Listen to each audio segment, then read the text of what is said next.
اس کا مطلب کہ 40 مرتبہ آپ کی زندگی کے اندر 10 محرم کا دن آیا اور امام زین العابدین جو کہ امام حسین علیہ السلام کے حقیقی بیٹے تھے، کیا آپ نے اپنی زندگی کے اندر ایک بار بھی 10 محرم کو جلوس یا پھر گھوڑا نکالا تھا؟ کیا آپ نے اپنی زندگی کے اندر ایک بار بھی 10 محرم کو ماتم یا پھر نوحہ کیا تھا؟ کیا آپ نے اپنی زندگی کے اندر ایک بار بھی 10 محرم کو اپنے آپ کو چھریاں یا پھر سنگلیاں ماری تھی یا پھر کوئی سبیلیں لگائی تھی؟ کیا آپ نے اپنی زندگی کے اندر ایک بار بھی شام غریباں یا پھر نظر حسین یا پھر نیاز حسین پکائی تھی؟ اگر امام زین العابدین نے ایسا کبھی کچھ نہیں کیا تو میرا یہ سوال ہے کہ آج کل جو لوگ محرم کے اندر ایسا کرتے ہیں وہ کون لوگ ہیں؟ کس کے طریقے پر چل کر یہ سب کچھ کر رہے ہیں؟ کیا یہ لوگ یہ ثابت کرنا چاہتے ہیں کہ ان کو امام حسین علیہ السلام کا غم امام زین العابدین سے بھی زیادہ ہے؟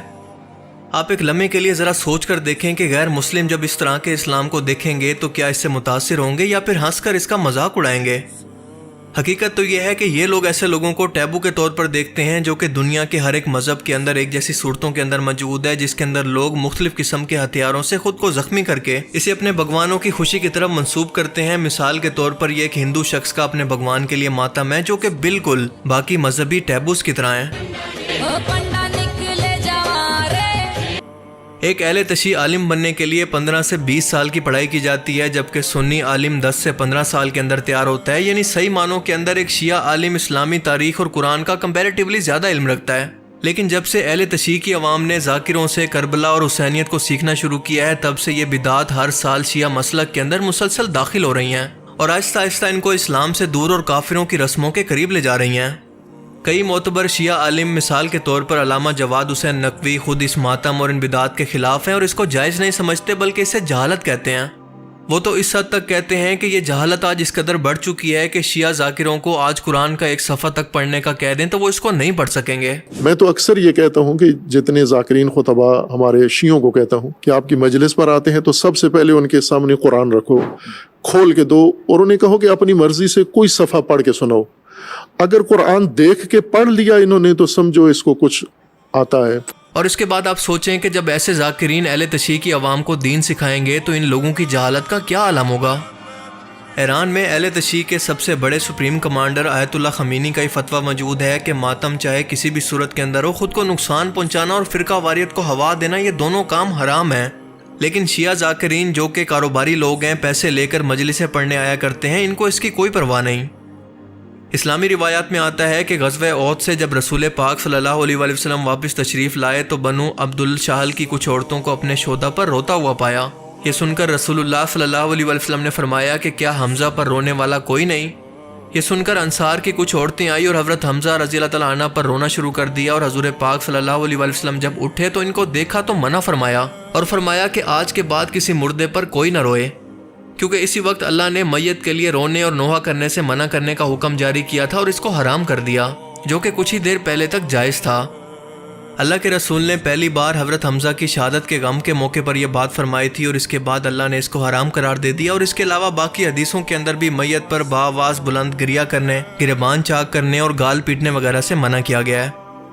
اللہ پاک قرآن کریم کے اندر فرماتا ہے کہ ہم تمہیں ضرور کچھ خوف، بھوک اور تمہارے جان و مال اور پھلوں کی کمی سے آزمائیں گے، اور ان پر صبر کرنے والوں کے لیے بشارت ہے، جنہیں جب کوئی مصیبت پہنچتی ہے تو وہ کہتے ہیں کہ بے شک ہم اللہ ہی کے لیے ہیں اور اسی کی طرف لوٹنے والے ہیں۔ یہ مصیبت کتنی ہی بڑی کیوں نہ ہو، اس پر صبر کرنے کا حکم دیا گیا ہے، لیکن اس کی بجائے اپنے سر پر خاک ڈالنا، کپڑے پھاڑنا، ہائے وائے کرنا، منہ سینے پر تماچے مارنا، یہ سب کام صبر کے الٹ ہیں اور اللہ کے حکم کی ضد ہیں۔ حضرت عبداللہ بن عمر رضی اللہ تعالیٰ عنہ سے مروی ہے کہ اللہ کے رسول نے ارشاد فرمایا کہ جو شخص منہ پر تماچے مارے، گریبان چاک کرے اور زمانہ جاہلیت کی طرح چیخو پکار کرے، وہ ہمارے دین پر نہیں ہے۔ حضرت ابو ہریرہ رضی اللہ تعالیٰ عنہ سے مروی ہے کہ اللہ کے رسول نے فرمایا کہ دو چیزیں لوگوں کے اندر رائج ہیں، حالانکہ وہ کفر سے ہیں، حسب نسب پر لعنت کرنا اور میت پر نوحہ کرنا۔ لیکن آپ دیکھیں کہ کتنی دلیری سے یہ تمام بدعات اور حرام کام ہر سال مزید زور و شور سے جاری ہیں، کیونکہ کہتے ہیں کہ بدعت بانچ نہیں ہوتی، ہر سال ایک نیا بچہ دیتی ہے، اور اسی لیے ہر سال ہمیں پہلے سے زیادہ نئی بدعات اور ایسی رسمیں دیکھنے کو ملتی ہیں جو کہ کافروں کی رسموں اور دین کا حصہ ہیں۔ مثال کے طور پر اس سال حضرت فاطمہ کا مجسمہ بنا کر گلیوں میں گھمایا جا رہا ہے۔ اس کے علاوہ ڈھول بجانا، تازیوں کو ماتم کرتے ہوئے گلی گلی پھرانا، سینوں کو ہاتھوں یا زنجیروں سے پیٹ پیٹ کر اچھلتے کودتے ہوئے ماتم کرنا، تازیوں کی تعظیم کے لیے ان کے سامنے سجدہ ریز ہونا، تازیوں کے پاس پڑے ہوئے گرد و غبار کو اٹھا کر بطور تبرک سروں، چہروں اور سینوں پر ملنا، اپنے بچوں کو محرم کا فقیر بنا کر محرم کی نیاز کے لیے خاص قسم کے کالے کپڑے پہنا کر ننگے سر ننگے پاؤں گریبان کھولے ہوئے گلی گلی دوڑانا اور طرح طرح کی لغویات اور خرافاتی رسمیں جو کہ مسلمانوں کے اندر جراثیم کی طرح پھیلتی جا رہی ہیں، یہ سب کے سب کام حرام ہیں اور اسلام کے اندر انتہائی سختی سے ان سے منع کیا گیا ہے۔ یہ سب زمانے جاہلیت کی نکالی ہوئی رسمیں ہیں جن سے توبہ کر کے خود کو بھی بچنا چاہیے اور دوسروں کو بھی بچانا لازمی ہے۔ اسی طرح سے عورتوں کے جلوس تعزیہ دیکھنے کے لیے بے پردہ گھروں سے نکلنا، مردوں کے مجمع کے اندر چلنا اور تعزیوں کو جھک جھک کر سلام کرنا بھی حرام اور ناجائز ہے۔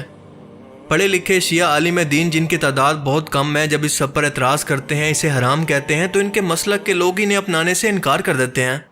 ان بدعات کا حصہ بننے والے لوگوں کو اللہ کا خوف کرنا چاہیے اور اپنی آخرت کی فکر کرنی چاہیے۔ ان کو چاہیے کہ ابھی بھی وقت ہے کہ توبہ کر لیں، ورنہ ایسا نہ ہو کہ اسی جہالت کے اندر ان کو اچانک سے موت آ جائے اور قیامت کے دن پچھتاوے کے سوا ان کے ہاتھ میں کچھ بھی نہ رہے، کیونکہ توبہ صرف موت کے آنے سے پہلے تک ہی قبول ہے۔ اللہ تعالی ہمیں سمجھنے کی اور نیک عمل کرنے کی توفیق عطا فرمائے، آمین۔ باقی آپ اس بارے میں کیا سوچتے ہیں؟ اپنی قیمتی رائے کا اظہار کمنٹ سیکشن میں ضرور کریں۔ Thanks for watching this video. اللہ حافظ۔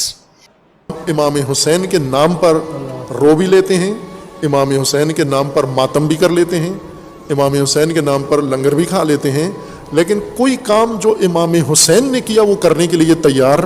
نہیں ہے۔ کیوں؟ اس لیے کہ ہمیں کربلا ذاکر نے سکھائی ہے، امام حسین سے نہیں سیکھی۔ ہمارے معلم ذاکرین ہیں، ہمارے معلم حسین ابن علی نہیں ہیں۔ 25-30 سال سے قوم کو سلانے کا کیپسول دیا گیا ہے، سو جاؤ، کوئی آ کر بات کرے تو بولو عزاداری کا دشمن ہے یہ۔ وہاں سے بھیجا جا رہا ہے اور ابھی تو پتہ نہیں کیا کیا چیزیں آئی ہیں، ابھی دیکھیے اگلے سال تک کیا کیا آ رہا ہے آپ کے سامنے۔ ابھی میں نے اپنے دوستوں کو شیئر کیے کچھ چیزیں جو وہاں اس سال کی گئی ہیں اور اگلے سال آپ کے یہاں انشاءاللہ امپورٹ کی جائیں گی، اور کس کے ذریعے سے امپورٹ کی جائیں گی خود ہی پہچان لینا۔ خواتین کا زنجیر کا ماتم آ رہا ہے، علی کے شیعہ، کتنی شرم کا مقام ہے یہ۔ دوستوں یہ تھی آج کی ویڈیو، جس میں ہم نے بہت سارا دیکھا کہ جو ہستی ٹی وی کی بہت اچھی انفارمیشن ہوتی ہے، بہت زبردست ویڈیو بناتے ہیں، اسلامی کنٹینٹ ہوتا ہے ان کا، تو زبردست انفارمیشن تھی جو کہ ہم نے حضرت امام حسین کی جو 10 محرم گزرا جس طرح کل، اور اس محرم پر آپ دیکھتے ہیں کہ بہت سارے لوگ ماتم کرتے ہیں، اور بہت سارے ایسے لوگ ہیں جو صرف اپنی خوشی کے لیے یا ویسے لوگ جاتے ہیں وہاں پر، پھر ہم اپنے امام حسین کے غم میں وہاں جا کر ماتم کرتے ہیں، مگر یہ سب جائز نہیں ہے۔ تو اللہ پاک ہمیں ان پر جو حضور پاک صلی اللہ علیہ وسلم نے ہمیں احکامات دیے ہیں، ان کی سنت ہے، جس طرح ہمیں سچے دین پر چلنے کی توفیق عطا فرمائے۔ ہمیں دیجیے اجازت، نیکسٹ ویڈیو تک ملتے ہیں، اپنے اور اپنے پیاروں کا خاص خیال رکھیں۔ اللہ حافظ۔